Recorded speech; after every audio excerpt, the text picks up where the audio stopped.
भूर्भुवः स्वः तत्सवितुर्वरेण्यं भर्गो देवस्य धीमहि धियो यो नः प्रचोदयात्।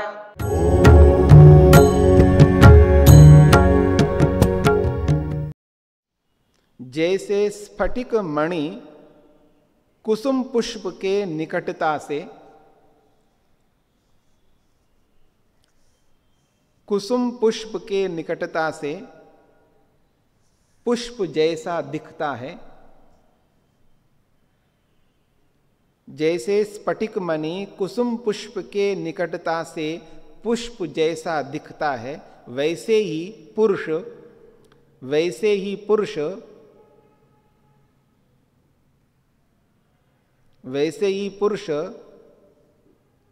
वृत्तियों के कारण,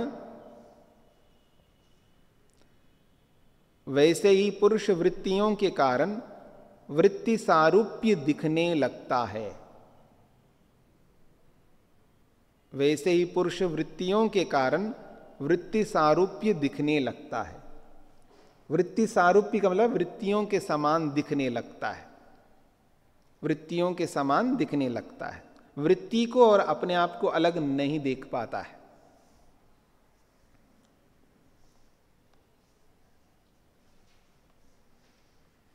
हाँ जी, अगली बात, करणानां वृत्ति संबंधः कथम पुरुषेण सह प्रवृत्ता इति अत्र उच्यते। वो कहते हैं, प्रश्न के रूप में प्रस्तुत किया जा रहा है भूमिका को। करणानां वृत्ति संबंधः, ये जो कर्णों की जो वृत्तियां हैं, इंद्रियों की जो वृत्ति है, इनका जो संबंध है, पुरुषेण सह कथम, पुरुष के साथ क्यों हुआ इनका संबंध? कर्णों का जो संबंध है ये पुरुष के साथ क्यों हुआ है? इति अत्र उच्यते, इसके बारे में प्रश्न पूछा जा रहा है। इसका समाधान भी किया जा रहा है, प्रश्न और उसका समाधान।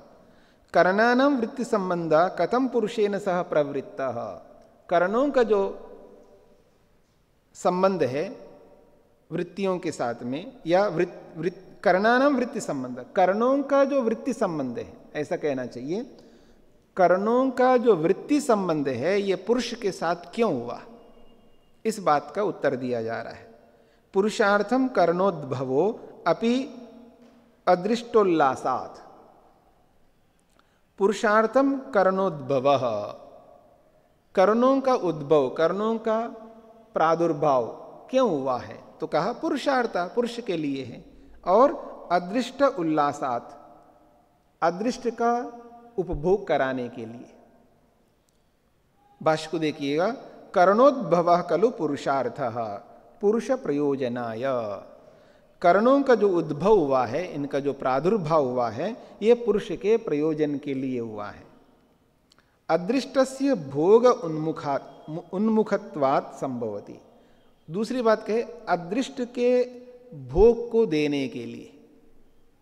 जो अदृष्ट, अदृष्ट का मतलब है जो हम कर्म करते हैं, उन कर्मों का एक संस्कार बनता है, उसका नाम रखा है अदृष्ट, जो फल देगा हमको अगले जन्म में।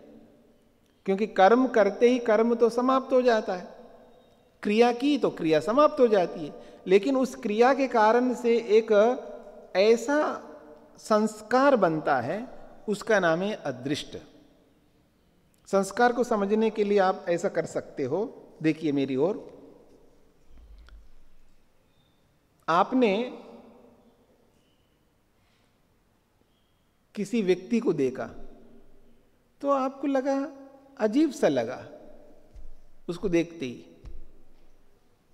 अजीब सा क्यों लगा? उसने ये जो बारदानी का बोरी होता है ना, बारदानी का जो बोरी, उसको कपड़े के रूप में सील करके, सिलवा करके पहन लिया। तो नॉर्मल कॉटन के अलग अलग कपड़े या लोग पहनते सब लोग, तो सब लोग जिस तरह के वस्त्र पहनते उनसे हट करके उसने क्या कर दिया, बोरी का कपड़ा बना करके पहन के चल रहा है। और उसको आपने देखा, अरे अजीब सा लग रहा है, ऐसे देखा, तो उसको देखने से आपके मन में उसका छाप पड़ता है। छाप, इसको कहते हैं स्टैंप पड़ जाता है मन के ऊपर। जैसे बाहर जो स्टैंप होते हैं ना, रबर स्टैंप, तो रबर स्टैंप में क्या होता है, कुछ अक्षर लिखे होते हैं, उसको इंक में लगा करके फिर जब कागज में आप ठप्पा लगाते हो, उस ठप्पे लगाने पर उस कागज में जो उस स्टैंप पर लिखा हुआ रहता है वो वैसा का वैसा वहां पर उसका छाप पड़ता है। उस छाप को योग की भाषा में, दार्शनिक भाषा में संस्कार कहते हैं। संस्कार का मतलब ठप्पा। तो वो जो ठप्पा मन के ऊपर पड़ जाता है, वो कभी ऐसा प्रसंग आ जाए तो वो ठप्पा बार बार हमको दिखने लगता है, इसका नाम है संस्कार। एक तो ये है, और दूसरा, एक दूसरा संस्कार होता है। उस दूसरे संस्कार को समझाने के लिए मैंने ये संस्कार का उदाहरण दिया ताकि आप उसको इसके अनुरूप समझ सके। आपने कुछ, आपके पास पैसा है, आपको लगता है ये मेरे लिए ज्यादा लग रहा है पैसा, और इसके पास बिल्कुल पैसा नहीं है, इसके पास बिल्कुल पैसा नहीं है। एक मानवीयता है और एक परोपकार की भावना है, ये हमारा कर्तव्य है। कुछ ना कुछ हमें परोपकार करना चाहिए मान करके हमने उन अतिरिक्त पैसों में से कुछ पैसा उठा करके किसी को आपने दे दिया, जरूरतमंद व्यक्ति को, या तो भिक्षा के रूप में दिया या दान के रूप में दिया। दो ढंग से हम दे सकते हैं, या तो भिक्षा के रूप में दे सकते हैं या दान के रूप में दे सकते हैं। तो आपने किसी को दान के रूप में दिया या भिक्षा के रूप में दिया, तो पैसा उठाया अपने जेब में से और निकाल करके दे दिया, तो जो देने का जो कर्म है वो कर्म तो समाप्त हो गया। कर्म समाप्त होते ही वो जो कर्म किया है ना, उसका भी एक संस्कार पड़ता है मन के ऊपर, पर वो इस तरह का ठप्पा नहीं होता है, वो कर्म के रूप में संस्कार पड़ता है। उस संस्कार को अदृष्ट शब्द से कहा है। वो तो संस्कार मन में पड़ गया और ईश्वर के अकाउंट में भी पड़ जाता है, दो जगह पड़ता है, और कर्म समाप्त हो गया। उस कर्म का जो संस्कार बना है, जिसका नाम अदृष्ट रखा है, वो आगे जाकर के हमको फल प्रदान करेगा, फल देगा। तो उस संस्कार को यहां अदृष्ट शब्द से कहा है। तो यहां जो बात कही जा रही है कि ये करण बने क्यों हैं और ये करण पुरुष के साथ जुड़ते क्यों हैं, तो एक प्रयोजन बताया कि पुरुष का जो प्रयोजन है उसको सिद्ध करवाना, और दूसरा प्रयोजन है उसको भोग दिलाना। एक तो मुक्ति को दिलाना और एक भोग को दिलाना। तो भोग को दिलाने के लिए भी वो होता है करण, ठीक है जी, ताकि हमें इसका संसार का भोग हम कर सके। और ये करण बने क्यों हैं, पुरुष के साथ जुड़े क्यों हैं, ताकि ये मनुष्य को मुक्ति तक पहुंचा सके। तो दो प्रयोजनों को ध्यान में रख करके बात कही गई है। सूत्रार्थ लिखिएगा।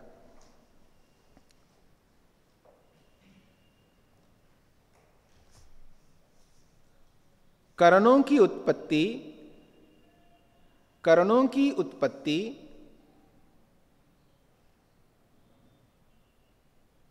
पुरुष के प्रयोजन के लिए हुई है।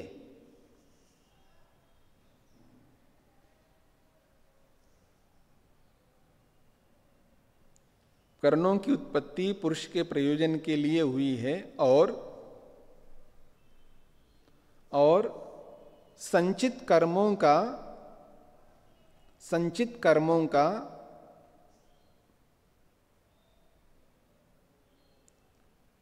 उपभोग कराने के लिए हुई है, और संचित कर्मों का उपभोग कराने के लिए हुई है।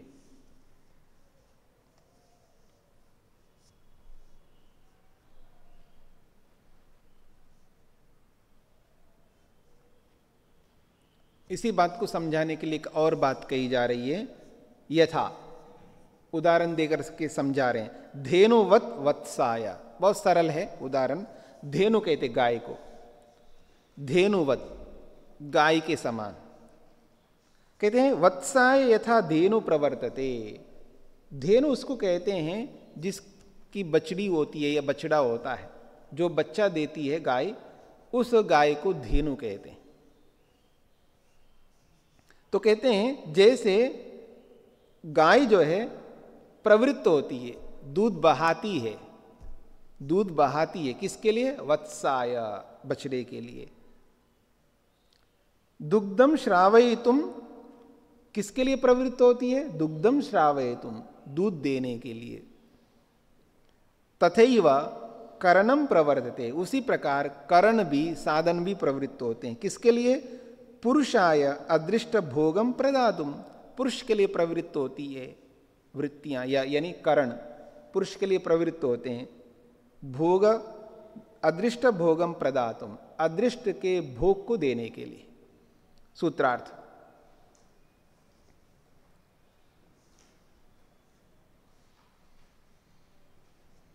जैसे गाय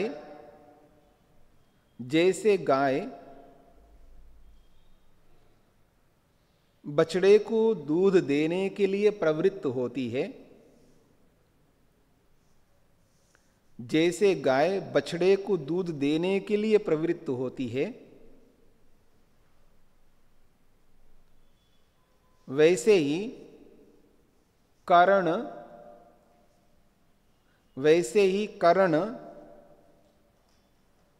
पुरुष को भोग देने के लिए प्रवृत्त होते हैं। वैसे ही करण पुरुष को भोग देने के लिए प्रवृत्त होते हैं।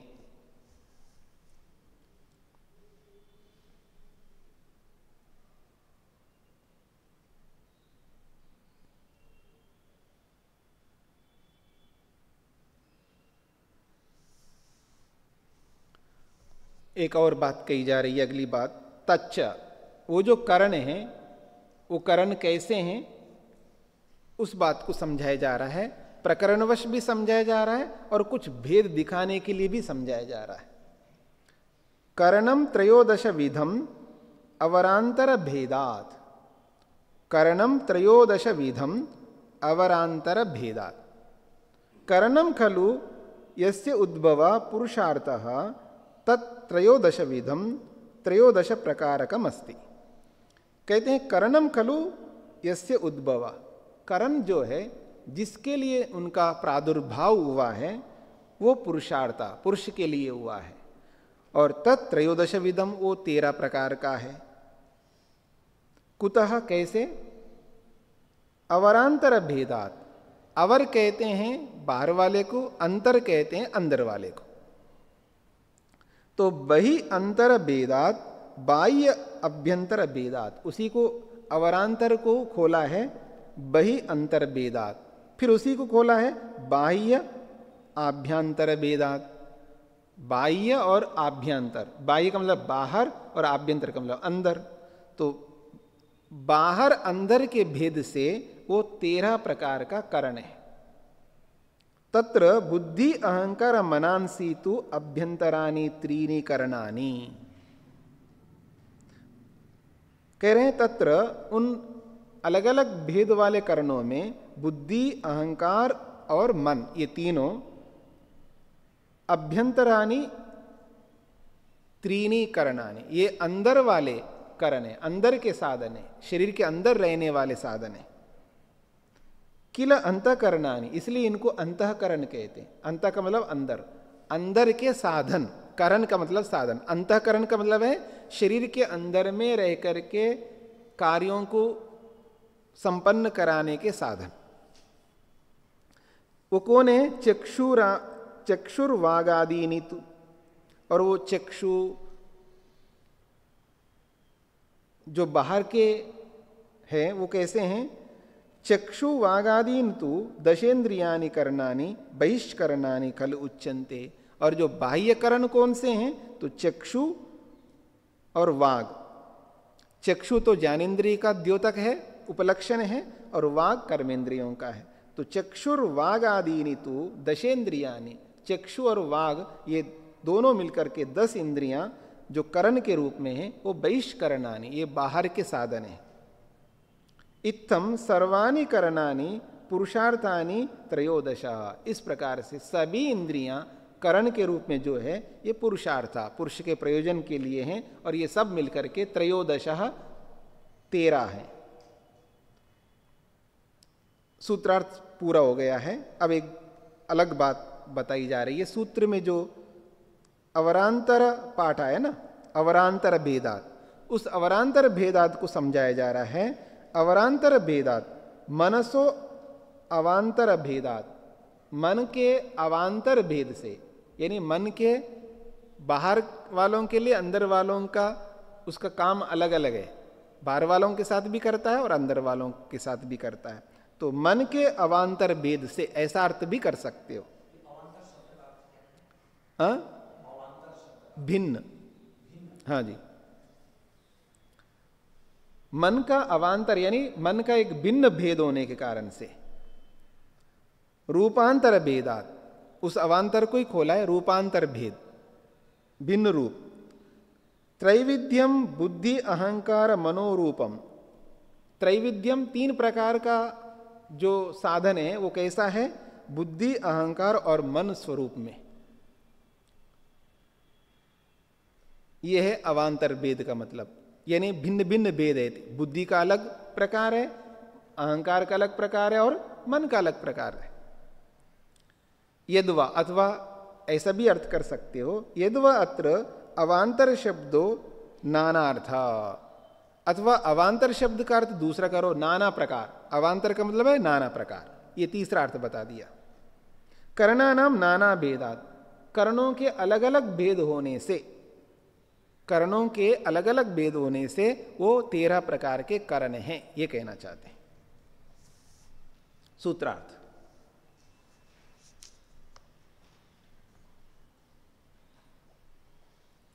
बाह्य और आभ्यंतर भेद से, बाह्य और आभ्यंतर भेद से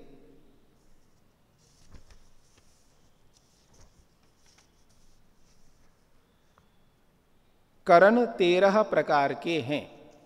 बाह्य और आभ्यंतर भेद से कर्ण 13 प्रकार के हैं।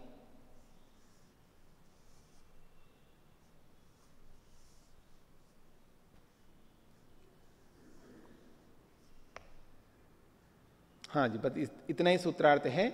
अगली बात, परंतु ये जो 13 प्रकार के साधन हैं वो किस रूप में हैं? तो कह रहे हैं इंद्रियेषु साधकतमत्व योगात कुठारवत। इंद्रियेषु साधकतमत्व योगात, इंद्रियों में साधकतमत्व है, यानी अत्यंत साधन के रूप में, अत्यंत निकट साधन के रूप में, यानी जिनके बिना नहीं हो सकता। इसलिए इनका संबंध जो है ना निकटतम साधन है। उदाहरण दिया कुठारवत, कुल्हाड़ा के समान।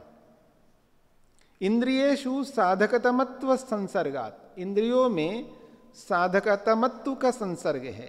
तानि करणानि, वो करण इसलिए है जिनके बिना वो काम नहीं हो सकता।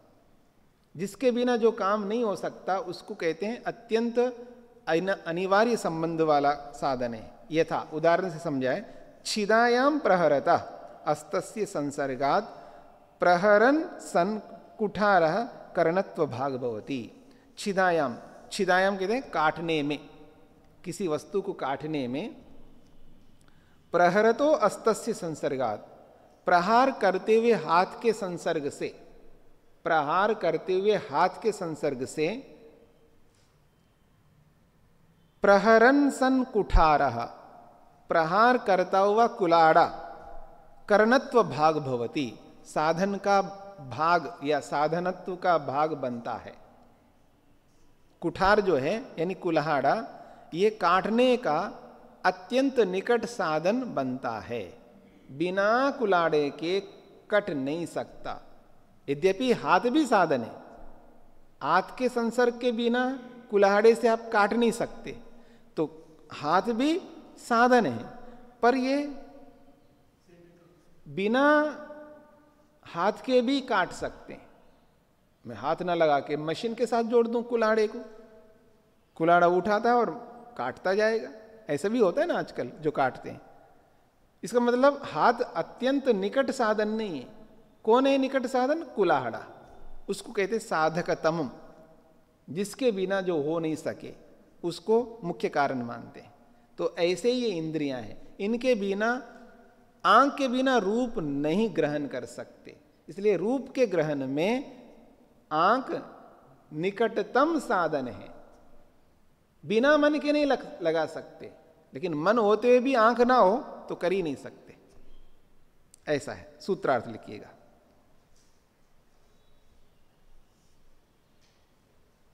इंद्रियों में जो करणत्व है, इंद्रियों में जो करणत्व है वह अनिवार्य साधन होने के कारण से है, वह अनिवार्य साधन होने के कारण से है।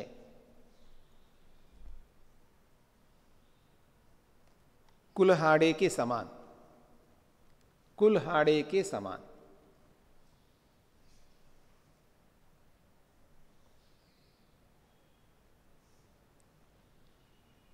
हाँ जी, अब आगे बढ़ते हैं। अब एक बात आ रही है, ठीक है ये सब साधन है, पर इन सब साधनों में कोई मुख्य कोई गौण ये तो होगा ना, कोई मुख्य साधन होता है, कोई गौण साधन होता है, पर इन 13 साधनों में मुख्य कौन है, ये बात हो रही है, इसकी चर्चा कर रहे हैं। पुनश्च द्वयो प्रधानम मनोलोकवद वृत्य वर्गेषु, महत्वपूर्ण सूत्र है, द्वयो प्रधानम मनोलोकवद वृत्य वर्गेषु। कहते हैं इन दोनों प्रकार के साधनों में, दोनों क्यों हैं द्वयो, इसलिए क्योंकि बाह्यकरण और आभ्यंतरकरण दोनों प्रकार के साधन हो गए। तो कहते हैं बाह्य आभ्यंतरयो इंद्रियो, बाह्य और आभ्यंतर इन दोनों प्रकार के इंद्रियों में प्रधानम करणम, प्रधान करण, मुख्य करण, मुख्य साधन कौन है, एकादशकम उभयात्मकम मनः, जो 11वां इंद्रिय है मन, वो इन दोनों प्रकार के करणों में मुख्य है। मतलब 13 प्रकार के साधन है हमारे पास, इन 13 पदार्थों में मुख्य कौन है, तो कहा मन, बुद्धि को नहीं कहा, महतत्व को नहीं कहा, अहंकार को नहीं कहा, मन को कहा है। उदाहरण दिया लोकवद वृत्य वर्गेशु, यथा लोके, जिस प्रकार से लोक में, वृत्य वर्गेशु, वृत्य वर्गों में, जो नौकरों में, स्वामी प्रधानो भवति, स्वामी जो है मालिक मुख्य होता है। अत्रापि, यहां पर भी मनसा स्वामी भूतस्य, मनोरूपी जो स्वामी है उसका वृत्य वर्गौ द्वौ, और मन का जो स्वामीभूत जो मन है उसका वृत्य वर्ग 2 है। वृत्य वर्गौ द्वौ, उसके जो वृत्य है, उसके जो नौकर है वो दोनों हैं, ज्ञानेन्द्रिय कर्मेंद्रिय, ज्ञानेन्द्रिय कर्मेंद्रियाख्यो, ज्ञानेन्द्रिय और कर्मेंद्रिय ये दोनों उसके वृत्ति है, उसके नौकर है, उनसे काम करवाता रहता है। पर यहां पर इन शब्दों में अहंकार और बुद्धि को नौकर के रूप में नहीं बोला है, ठीक है ना, वैसे वो भी नौकर के रूप में है, लेकिन नौकर थोड़ा सा अलग शब्द होता है, नौकर कहने से थोड़ा उनका देखो मेरे को नौकर बोल रहा है, ठीक है ना, स्तर जो है ना थोड़ा सा निम्न हो जाता है, इसलिए उनको जानबूझ करके नहीं बोला। अब आईएएस भी नौकर है, आईपीएस भी नौकर है, प्रधानमंत्री भी नौकर है, ठीक है ना, किसका, प्रजा का। इसलिए आज का जो प्रधानमंत्री है ना वो क्या बोलता है, मैं जनता का सेवक हूं, हाँ प्रधान सेवक हूं, मैं जनता का केवल यही प्रधानमंत्री बोलते हैं।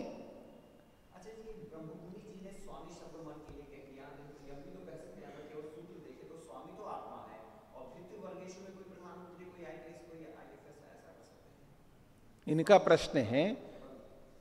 प्रश्न है कि स्वामी तो आत्मा है, आत्मा स्वामी है, मन को कैसे कह दिया है स्वामी, इनका प्रश्न है। इसका समाधान, हाँ समझ रहा हूं आपके प्रश्न को, आपके प्रश्न को रख करके मैं समाधान दे रहा हूं, ठीक है ना। तो इसका समाधान ये है, अपेक्षा से स्वामी कोई भी बन सकता है, आपेक्षिक स्वामी कोई भी बन सकता है, ठीक है ना। मैं स्वामी बन सकता हूं आपका, और मेरा भी गुरु आ जाएंगे तो फिर वो स्वामी बन जाएंगे हम सबका, फिर उसका भी कोई गुरु आ जाए तो वो स्वामी बन जाएंगे। तो ये तो आपेक्षिक स्वामित्व है। चर्चा हो किस में रही है, केवल करणों में हो रही है। अब जब करणों में हो रही है तो करणों तक ही सीमित रहना, यहाँ आत्मा को बीच में नहीं लाना। आत्मा और करणों के बीच में स्वामी कौन है, तब आपका तो सूत्र में स्वामी शब्द का प्रयोग नहीं किया है, उसमें तो वृत्ति वर्गेश प्रसंग किसका चल रहा है? पहले पहले पहले धीरे धीरे धीरे धीरे शांति से, कोई जल्दी नहीं है, हमको आगे दौड़ना नहीं है ना, आराम से चलते हैं। ऐसा है, प्रसंग कर्णों का चल रहा है और कर्णों के बीच में ये बात हो रही है कि मुख्य कौन है। तो उत्तर क्या होगा? उन कर्णों में जो ज्यादा काम करने वाला होगा, ज्यादा रिस्पॉन्सिबल होगा, उसको मुख्य बनाएंगे। अब यहां बीच में आत्मा को लाने का प्रसंग ही नहीं है। इसी को ध्यान में रख करके ये बात कही जा रही है कि कर्णों में मुख्य कौन, गौण कौन है, तो वो बात कही जा रही है। तो कहा द्वयो प्रधानम मन, इन दोनों में मन प्रधान है, लोक के समान। सूत्रार्थ लिखिएगा।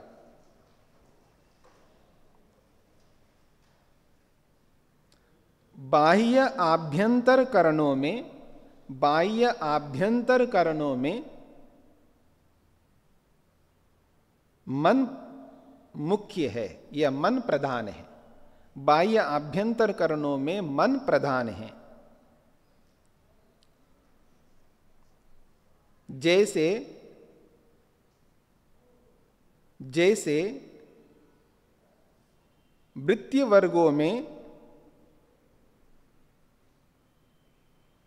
जैसे वृत्तीय वर्गों में एक स्वामी होता है, जैसे वृत्तीय वर्गों में एक स्वामी होता है।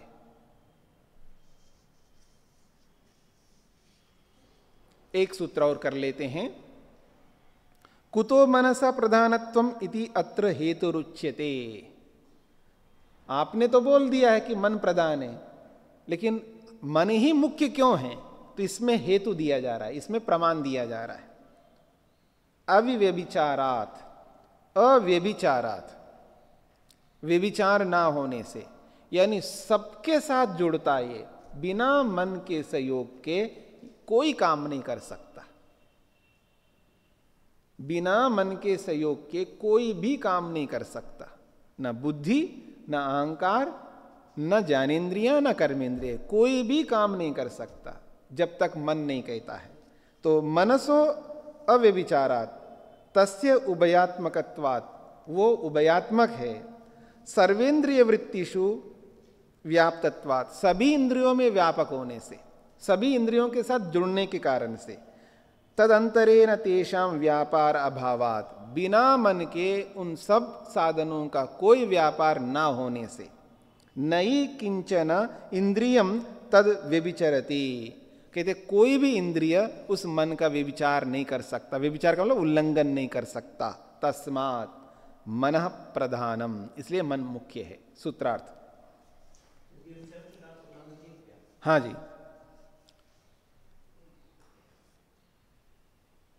मन का व्यभिचार ना होने से, मन का व्यभिचार अर्थात उल्लंघन ना होने से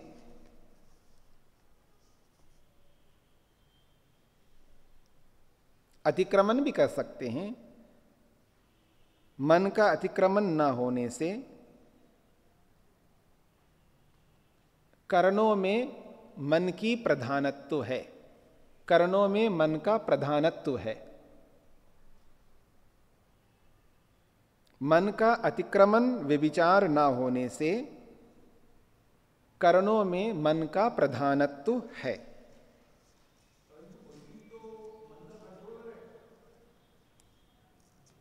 आपका प्रश्न है बुद्धि मन का कंट्रोलर है? नहीं है, सबका कंट्रोलर मन है।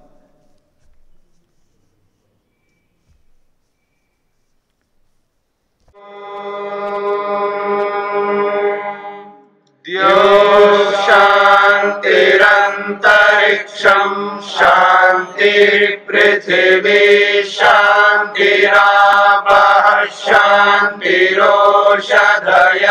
शांतिः वनस्पतयः शांतिर्विश्वे देवाः शांतिर्ब्रह्म शांति सर्वं शांति शांतिरेव शांति क्षमा शांतिरेधि। ओम शांति शांति शांति। शान्तिः